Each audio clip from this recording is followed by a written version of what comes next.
Breaking news, ফাইনালে বড় সংগ্রহ পেয়েছে বাংলাদেশ। বিস্তারিত দেখুন পুরো ভিডিওতে।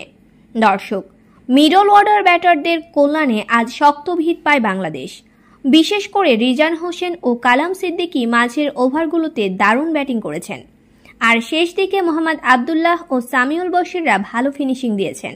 তাতে সিরিজ জুড়ে দুর্দান্ত ব্যাটিং করা বাংলাদেশ ফাইনালেও বড় সংগ্রহ পেয়েছে। ত্রিদেশীয় সিরিজের ফাইনালে দক্ষিণ আফ্রিকা অনূর্ধ্ব ১৯ দলের বিপক্ষে টসে হেরে আগে ব্যাট করতে নেমে নির্ধারিত ৫০ ওভারে ৫ উইকেট হারিয়ে ২৬৯ রান সংগ্রহ করে বাংলাদেশ অনূর্ধ্ব ১৯ দল। জুনিয়র টাইগারদের হয়ে ৯৫ রান করেছেন রিজান হোসেন। এছাড়া ৬৫ রান করেছেন কালাম সিদ্দিকী। দুই ওপেনার জাওয়াদ আবরার ও রিফাত বেগের ব্যাটে ভালো শুরু পেয়েছিল বাংলাদেশ। ২২ বলে ১৬ রান করে রিফাত ফিরলেও ভাঙে ৪১ রানের উদ্বোধনী জুটি। এরপর আর বেশিক্ষণ টিকতে পারেননি আরেক ওপেনার জাওয়াদ। তার ব্যাট থেকে এসেছে ২১ রান।